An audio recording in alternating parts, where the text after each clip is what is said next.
sus prolongaciones, y estos son sus pedicelos. Entre pedicelo y pedicelo, por ahí es donde se forma el slit diafragmático. Entonces nosotros pues en esta microfotografía vemos que ya no hay esa comunicación, ¿no? Prácticamente todos los pedicelos se han unido y han generado ¿qué? Una alteración, simetría. Entonces, cuando nosotros hablamos de cambios mínimos, tenemos que tomar en cuenta lo que anteriormente ya les decía, que es el clásico síndrome nefrótico, proteinuria más de 3.5 y gramos por día, y en niños mayor de 40 miligramos por metro cuadrado por hora. No hay microhematuria, en algunos casos sí se describe es mínima, pero podemos nosotros referenciar que un paciente con cambios mínimos, síndrome nefrótico puro. Hipolinemia menos de 3 gramos, ya les dije, menos de 2.2 es severo. Hipercolesterolemia es clásicamente por el efecto mismo que les dije, que a nivel hepático pues empieza a disminuir aumentar su producción, ¿ya? Y las complicaciones pues ya las conocemos, trombosis, infecciones, Ahora, en cambios mínimos el tratamiento, como les decía, creo que esto ya lo hicimos, es esteroidea, y la biopsia igualmente renal. Brotes, puede haber múltiples brotes, unos cuantos, el pronóstico es muy bueno, solamente cuando haya esteroide resistencia es probablemente no un cambios mínimos, sino una focal simultánea. El tratamiento, más que todo acá, tenemos que tener cambios de lo que es la dieta, por ejemplo, la restricción de sal.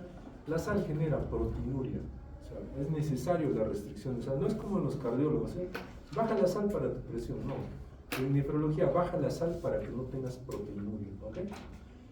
Los diuréticos, bueno, en este caso, pues, dependiendo del caso del paciente, podemos definir nosotros diuréticos, si es que es muy exacerbado el cuadro. Han visto hoy día los chicos un síndrome nefrótico, una joven que tiene, pues, hecho como un globo, prácticamente tiene todo el abdomen lleno de estrías por la distensión del abdomen, y prácticamente después, cuando empiezan a remitir, se generan estrías, así como las embarazadas. Igualito, claro, en este caso es una joven de 16 años, pierna llena de estrías, el abdomen lleno de estrías. Los esteroides son el objetivo más importante para poder tratarlo, y lo más importante acá es inicio de inmunosupresores si es que no mejorara. O sea, podemos tener pacientes que sea una patología casi benigna, no significa que no sea pues, refractaria a algunos tratamientos. Hay pacientes que son refractarios, y cuando hay refractariedad podemos usar ya medicamentos un poco más elevados, como es calcineurina, tacrolimus, ciclofosfamida, y para eso nosotros tenemos que ya enmarcar tipo de inmunosupresión en los pacientes. Primer brote, siempre prednisona en la cabeza, 1 miligramo por kilogramo por día. Eso normalmente cede de 3 a 6 meses, a veces cede de los 3 meses, y eso significa que eso es un tratamiento óptimo. En los adultos, los síndromes nefróticos, si bien es cierto, son menos frecuentes, pero habitualmente no remiten tan fácilmente como en los niños. La remisión es en 50-60% de los casos, tras 8 semanas. El punto en el cual se evalúa la respuesta al tratamiento en la mayoría de enfermedades o glomerulopatías primarias o secundarias es de 8 a 12 semanas, o sea, del segundo mes al tercer mes. ¿Ok? Brotes sucesivos, normalmente el tratamiento hay que reiniciar. Si comenzamos con prednisona a 1 miligramo por kilogramo, eso es en adultos, por si acaso. En niños es a 60 miligramos por metro cuadrado, se inicia, más o menos es a 1.5 por kilo en niños, hasta 2, según el esquema que vamos a manejar nosotros. Pero lo más importante es que después de la remisión de la proteinuria, menos de 500 miligramos, para ustedes menos de 150, habitualmente se empieza a desescalar la corticoterapia. Los corticoides ustedes tienen que saber manejar, cuando sean ya profesionales, sean profesionales de cualquier área, tienen que aprender a manejar la corticoterapia. No hay que tener miedo, si bien es cierto, son inmunosupresores, pero no hay que tener miedo. Se desescala a un ritmo de 5 miligramos por cada 5 días, ¿ya?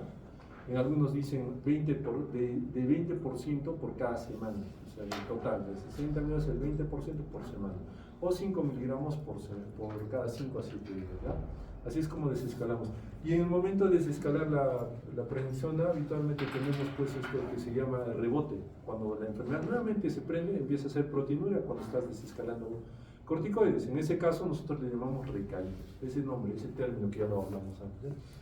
Ahora, A veces son corticodependientes, ya les dije los corticodependientes, que usas corticoides, estás usando, y prácticamente el paciente, tratas de desescalar, sube la proteinuria, otra vez subes.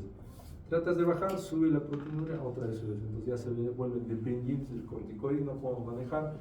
En este caso, habitualmente aumentamos otros inmunosupresores. Ciclosporina, acá es una alternativa, digamos, poco frecuente. En la que más vamos a ver es en esta patología, la glomerulosclerosis focal y segmentaria. Ustedes van a poder ver que esto pues, se debe a que su nombre es que hay unas esclerosis. La esclerosis en nefrología le llamamos como cicatrices fibrosas en algunas zonas segmentarias. ¿Qué significa?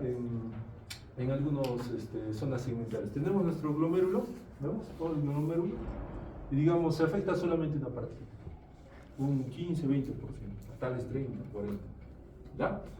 Y se habla de, eso se llama de esclerosis, esta parte segmentaria que nosotros vamos a ver en el glomérulo, nosotros no necesitamos definir áreas, simplemente un porcentaje mínimo, a veces puede ser 5%, y eso hace el diagnóstico para lo que es la esclerosis focal segmentaria.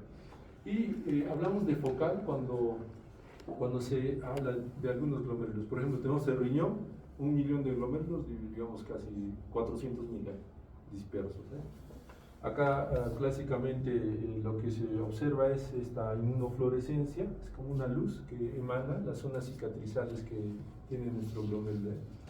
Esto afecta más a los, como les decía, a los glomérulos juxtamedulares, que son los glomérulos más maduros, creo que en biología, no me acuerdo en cuál hablábamos.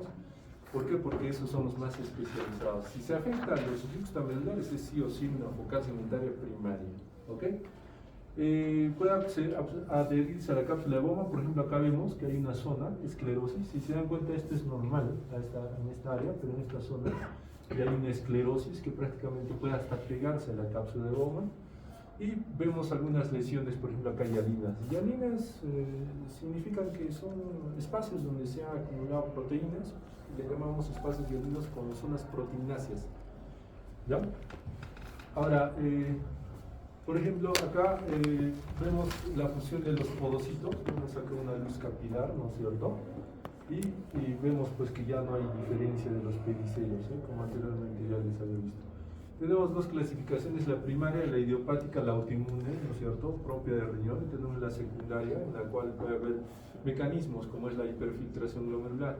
Acá, por ejemplo, hay una disminución de masa de cualquier etiología, por ejemplo, una persona que nace con un riñón, el otro riñón es hiperfiltrante, crece más y se esclerosa, se gasta, en otras palabras, no es un riñón prácticamente que pueda cumplir todas las demandas metabólicas. Como es 21 riñón, entonces empieza a crecer, empieza a hiperfiltrar y finalmente se esclerosa. Eso es lo que habla más que todo de la secundaria. Otras causas, miren, de acá de la hiperfiltración hay un término muy importante que es la obesidad. Antes se catalogaba que la obesidad no daba estas patologías, pero se hicieron estudios y vieron que había obesos con proteinuria, es decir, todo obeso sí o sí tiene que hacerse un estudio de proteinuria. ¿Por qué? Porque justamente el estado de hiperfiltración ya también es un mecanismo un poco complejo. Tienes 2 riñones de este tamaño, tienes un cuerpo de este tamaño, 2 riñones de este tamaño con un cuerpo así, las demandas metabólicas van a estar cubiertas. Digamos que subes un poquito. Ok, no hay problema, porque los 2 riñones trabajan hasta 150, hasta 200%. Pero obesidad ya es pues, más volumen. Entonces, el mayor volumen, fuera de los efectos mínimos de la hiperglicemia, el estado de hiperinsulinemia, puedan generar que el riñón que está pequeñito pues hiperfiltre y finalmente se gaste. Tomemos en cuenta que acá hay diferentes causas en la focal segmentaria, tenemos las genéticas, primarias, secundarias. De las secundarias, acuérdense específicamente las por toxicidad, drogas, las otras por VIH, la nefropatía por VIH, y estado de hiperfiltración. En la primaria, pues, lo que estamos hablando. Las secundarias, podemos tener cualquiera de estas patologías. Se pueden entrar en casos en el paciente, varón, digamos, obeso, mórbido, X, Y, Z, están teniendo, puede ser una focal segmentaria. ¿Qué me espero? Probablemente, ¿qué cosa? Como es un síndrome nefrótico, me espero una proteinuria. Muy bien. La lesión donde puede estar específicamente va a estar en los podocitos. Así es como más o menos la idea de razonar de estos puntos. En acá, habitualmente, pues, nosotros aplicamos en todos estos patrones, aplicamos antiproteinúricos, IECA, SARAS, atorvastatina, calcitriol, tenemos los calcio-antagonistas. Todos ellos son antiproteinúricos que nos permiten, hasta la vitamina D, que nos permite a nosotros remitir, digamos, esa pérdida de proteínas que tiene el paciente. La patogenia, este daño de podocito, específicamente se caracteriza en la focal segmentaria. ¿Por qué? Porque hay un desprendimiento y muerte por apoptosis. Muchos de ellos no se recuperan, a diferencia de cambios mínimos. Acá sí se mueren. Acá se han dado cuenta que fibrosan, han visto que se vuelven zonas fibrosantes, esclerosados, o sea, mueren realmente. Y bueno, en la primaria se describe que la patogenia es por el factor de permeabilidad. Acá normalmente se refiere porque hay una recurrencia de estos casos en los post-transplantados. Hace poco han puesto el grupo de la recurrencia. O sea, ¿qué significa? Tú tenías 2 riñones, murieron, ya lo trasplantas, metes un riñón nuevo de otra persona que tú no tiene un factor de riesgo, ¿ya? Y el paciente empieza a ser focal segmentaria en el riñón de nuevo. O sea, ¿qué pasa? Hay una alteración genética propiamente que va a generar un ataque de la membrana de los podocitos, que es característicamente por este factor de permeabilidad que se da en la biopsia.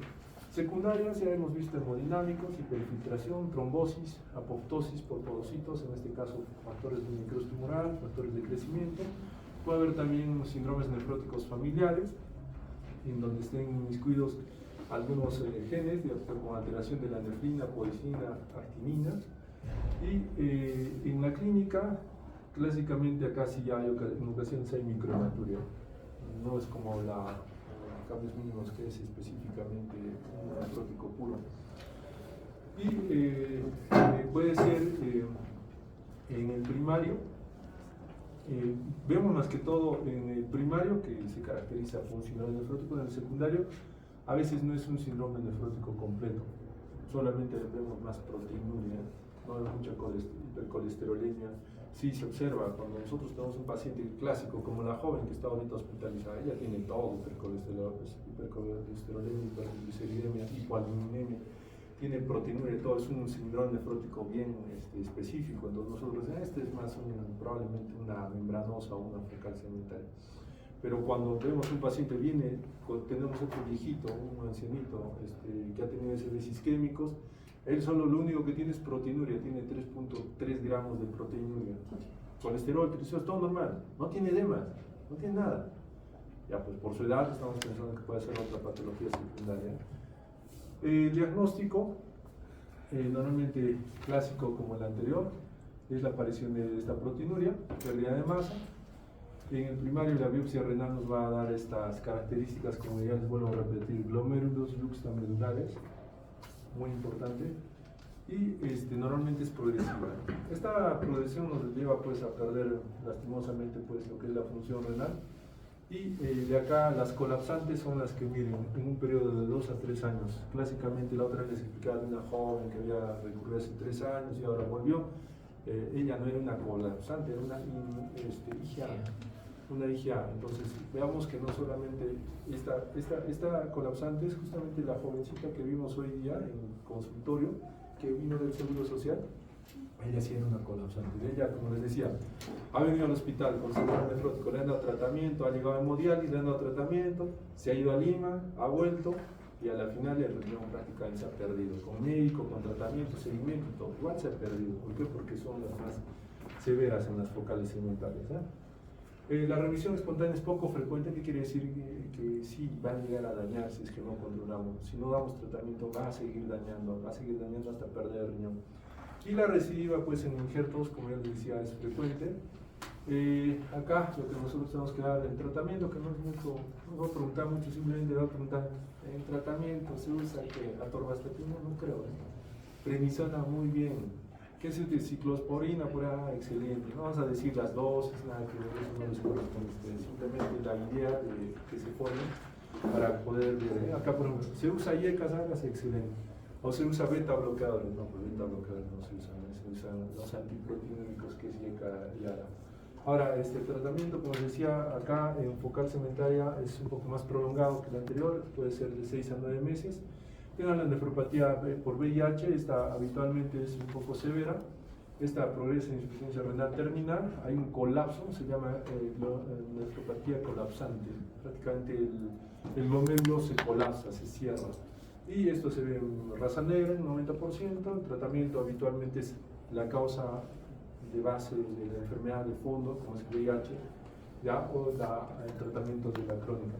Para más o menos diferenciar cambios mínimos, cualquier edad, pero específicamente niños, hay una disminución de podocito, curso en brotes, suele responder a corticoides.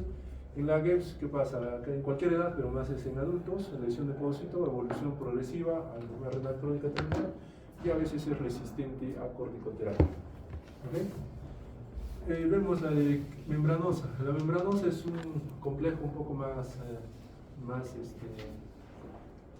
formado. Acá este término tienen ustedes que definir, que se llama inmunocomplejos. Los inmunocomplejos con formación in situ a nivel de la membrana basal glomerular. Estos inmunocomplejos con formación de antígenos de cuerpo. Algo ha estimulado, antígeno, anticuerpos, se han unido y han formado un inmunocomplejo. Estos inmunocomplejos viajan por la sangre y finalmente se depositan ¿dónde? En esta membrana basal. Ahora, si nosotros hablamos pues de la entidad anatómica, lo que va a producir es una presencia de depósitos subepiteliales. Cuando hablamos de depósitos subepiteliales, ¿dónde creen que se ubica? ¿Debajo de quién?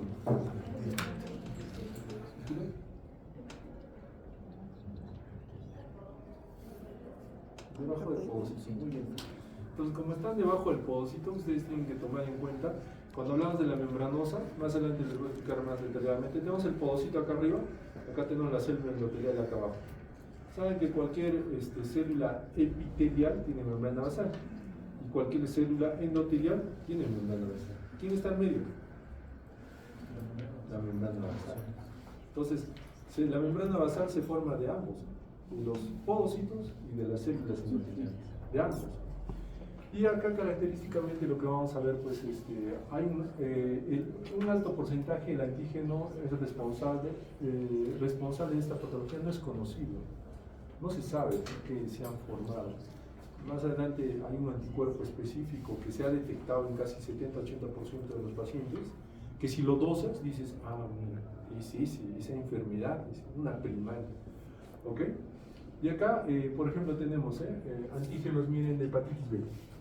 O sea, niños, el paciente que tiene hepatitis B prácticamente puede generar más antígenos y estos se van a depositar a nivel de la membrana y a partir de ahí va a haber un estímulo y este estímulo va a generar pues que hay un proceso inflamatorio. Antígenos tumorales, por eso que decíamos, en ese anciano que tiene pues probablemente, tuvo su CCBs, está con proteinuria, probablemente sea una secundaria, ya tiene 65 años. ¿Por qué? Porque los antígenos tumorales pues, se depositan igual en la membrana y generan esta nefropatía secundaria, ¿cierto? Antígenos endógenos. Los antígenos endógenos, ya saben que son antígenos exógenos. ¿Quiénes son los antígenos exógenos? Bacterias, parásitos, virus, lo que comen también. O sea, si ustedes comen cosas inadecuadas, que contengan plástico, que contengan colorantes, saborizantes, también son antígenos exógenos. Eso hiperestimula nuestro cuerpo. ¿Y cuáles son los antígenos endógenos?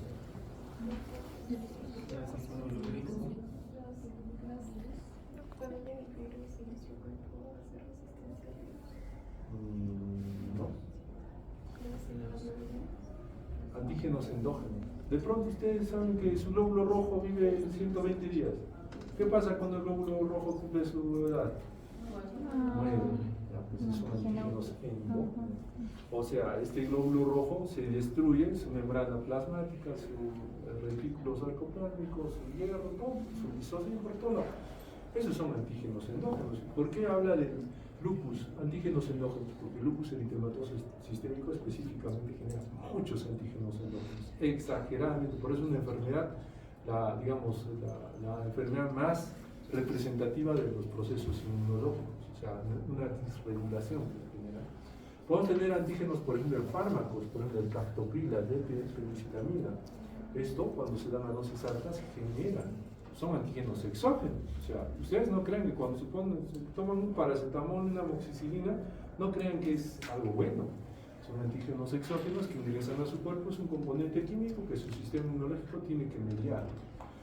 Metales, por ejemplo, pacientes que trabajan en minas, tenemos el oro, tenemos también mercurio. Acá, más que todo, como les decía, es una formación in situ de endocomplejos subepiteliales con lesión del podocito por activación del complemento. Entonces, cuando hablamos del complemento era el CAM, el complejo ataque membrana. O sea, nuestro complemento se hiperactiva. Y tenemos antígenos de podocitos, como ya hemos dicho, propias de las primarias, o plantados. O sea, plantados, ¿qué significa? Que han venido de algún lugar. Vamos a tener antígenos de un tumor que prácticamente pueda generar esa hiperestimulación de la membrana. Entonces, pueden permanecer años estos antígenos y después prácticamente de cesar, aún así siguen generando daño. Por eso es que en la membranosa tenemos estadiajes. Acá, lo que les decía, esta proteína podocitaria, este receptor de fosfolipasa A2 del tipo M, o sea, los anticuerpos anti-PLA2R, son específicos de diagnóstico para los pacientes que tienen nefropatía membranosa primaria, ¿okay? Son específicos. Pues no se dan en todos, como les decía, un 70-80%, y estos anticuerpos normalmente pues que están en contra de la proteína PLA2R, atraviesan este capilar, esta membrana capilar, se unen prácticamente a nivel subepitelial y ahí es donde generan pues esta estimulación. Entonces lo que nosotros pedimos específicamente que son anticuerpos anti-PLA2R, ¿para qué? Para definir pues que haya habido esta estimulación, finalmente nosotros podamos hacer un diagnóstico. Acá, como les decía, fíjense, miren cómo a nivel de la membrana basal que se forma a partir de los podocitos y de las células endoteliales, célula epitelial, célula endotelial, ya nunca se olviden eso, célula epitelial, podocitos, célula endotelial del endotelio glomerular, ¿no es cierto? Entonces, ¿dónde se depositan estos complejos? A nivel subepitelial, ¿ok? Entonces, lo que se ve en histopatología o histología habitualmente es este engrosamiento. Fíjense cómo está engrosado en la membrana basal. Parece un pequeño vidrio que circula. ¿Cómo se van a dar cuenta? Muy simple. Este es un asa capilar. Esto es un asa capilar y esta célula que ven acá adentro es una célula endotelial. ¿Por qué? Porque se supone que es un núcleo. Como es un núcleo, ¿quién está dentro de la asa capilar? La única es la célula endotelial. Entonces yo lo describo como célula endotelial. Por ejemplo, acá vemos un núcleo que está fuera del penacho glomerular. ¿Qué sería? Un podocito. O sea, no vemos podocitos en microscopía óptica general, pero acá sí se puede ver. Hay un núcleo que está fuera de lo que es el penacho glomerular. Ese es un podocito. ¿Ya? Y como se ve un podocito, pues, ¿por qué? Porque está por fuera de lo que es la membrana basal, ¿no es cierto? Entonces, nosotros cuando ya vemos esta característicamente, pues, este engrosamiento de lo que es la membrana basal, estamos en la glomerulopatía membranosa, ¿no es cierto? Entonces, ya más adelante, acá por ejemplo, vemos en inmunofluorescencia que hay como unos puntitos.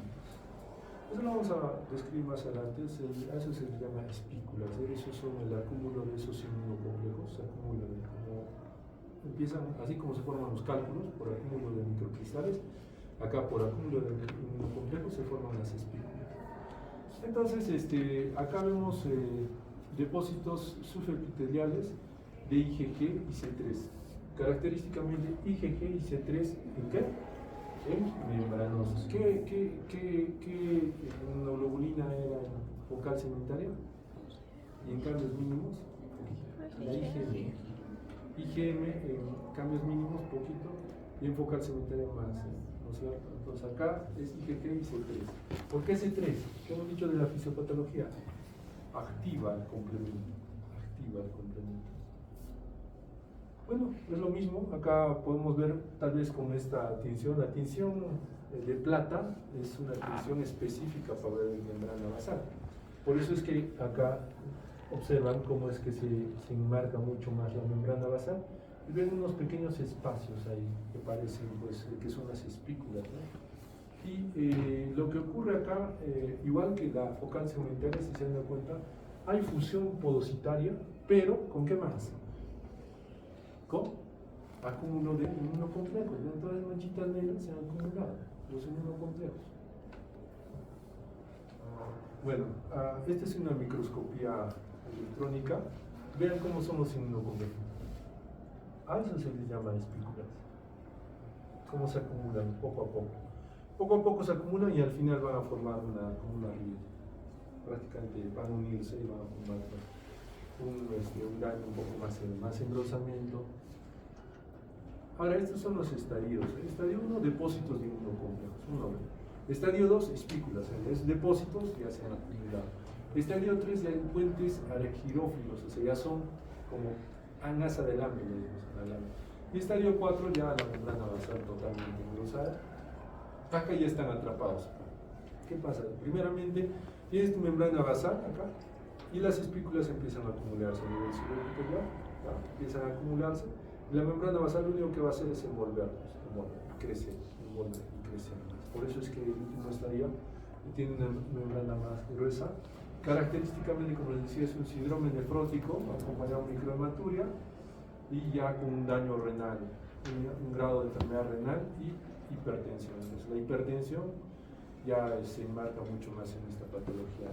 La biopsia es muy importante, siempre, por eso es que en nefrología pedimos a todos hepatitis B, hepatitis C, pedimos VIH, pedimos RPR, pedimos también lo que es procesos inmunológicos C3, C4, ANCA, CANCA. ¿Por qué? Porque es como cuando te viene un síndrome nefrótico o nefrítico, que vamos a hablar muy pronto, es un poco complejo decir y definir, es esto, es una carrera. No hay patognomónicamente, solo tenemos la histopatología para definir, diferenciar dónde está la lesión. Acá es un poco más complejo su cuadro. Mire, fíjese, es muy variable. 30% remite, o sea, qué raro, es una patología fea, pero 30, o sea, un tercio, así espontáneamente desaparece, son los suertudos. Otro 30% se mantiene, ya es enfermedad renal, y un 30% progresa, y es más rápido el daño renal, llega a insuficiencia renal terminal. Imagínense, o sea, es variable su comportamiento. ¿De qué depende?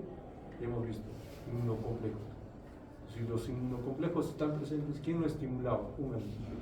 Como hemos visto, son autoantígenos o antígenos, ¿no es cierto?, exógenos o de otras patologías. Conclusión, ¿cuándo se dan estas patologías?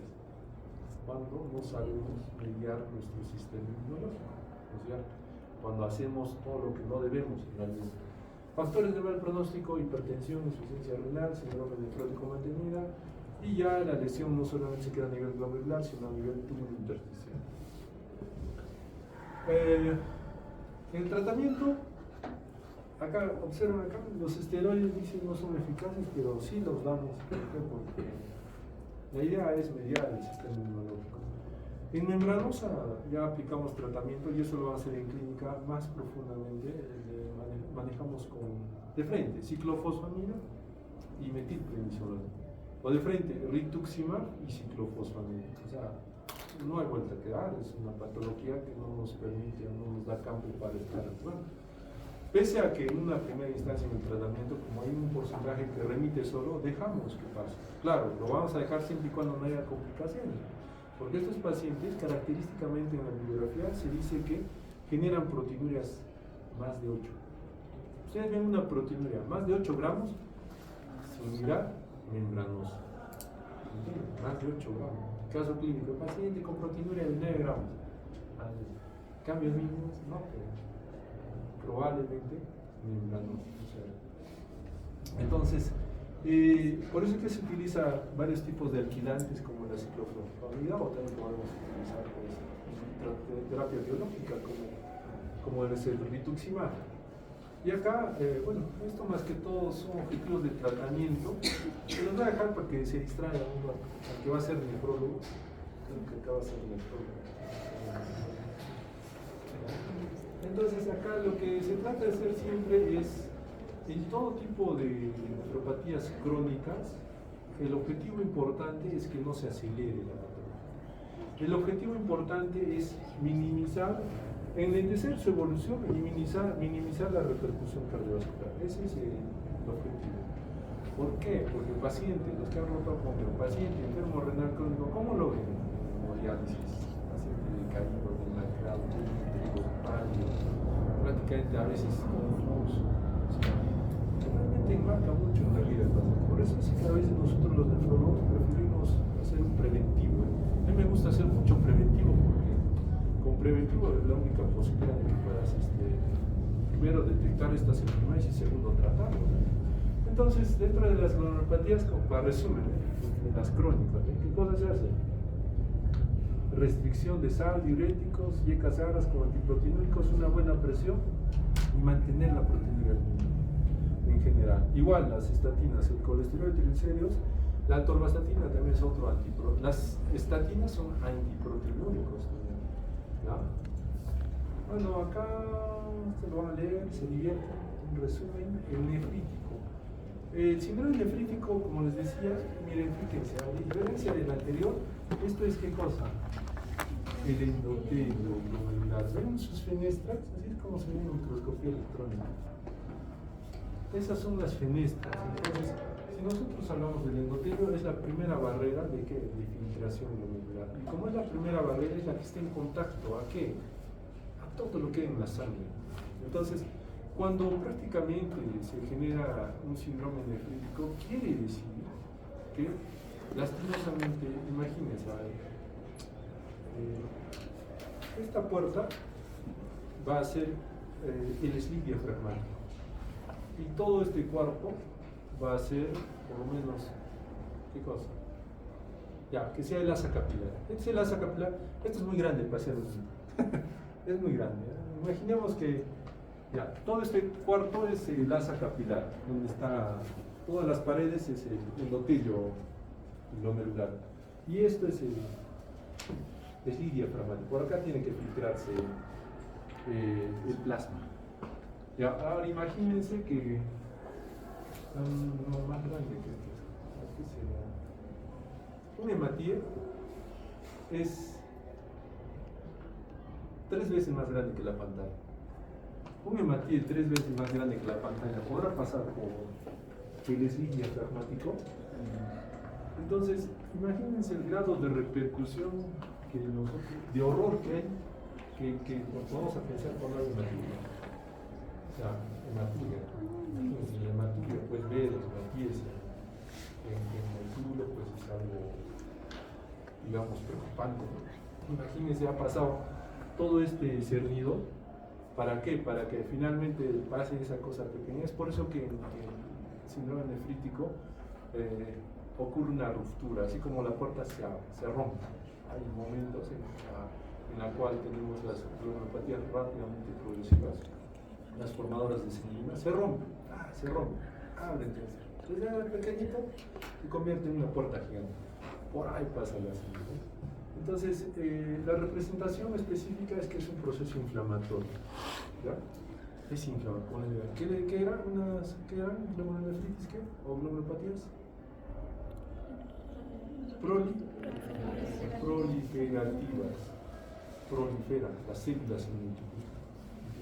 No como la anterior. En la anterior, en el nefrótico hemos visto que no había proliferación. Por eso no proliferación. Acá, por el mismo hecho de haber un proceso de inflamación, va a haber ¿qué?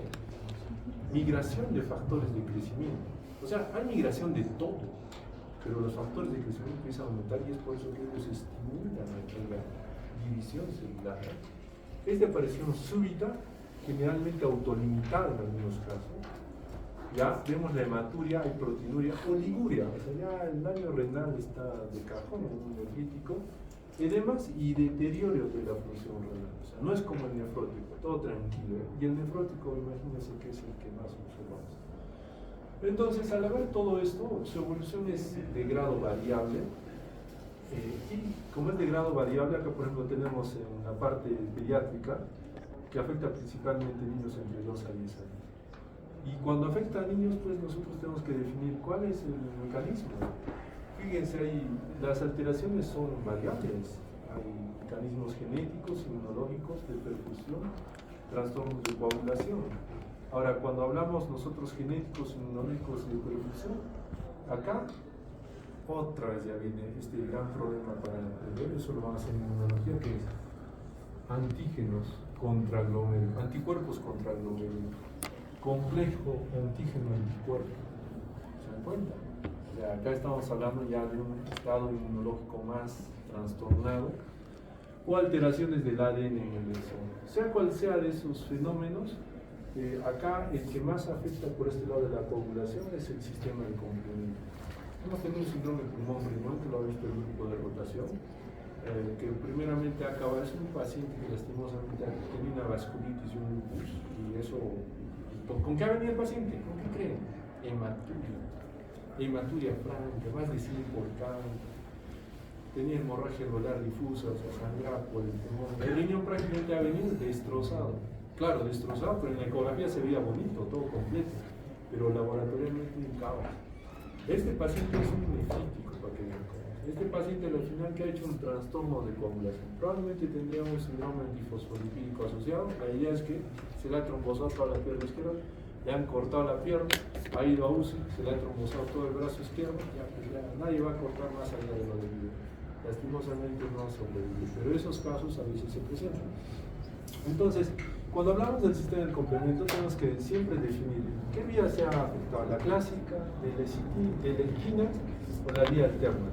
¿Por qué? Porque acá, según la patología de base, los síndromes nefríticos, que son, en su mayoría son secundarios, habitualmente depende de la etiología de base para que nosotros digamos cuál de las vías del complemento se ha afectado.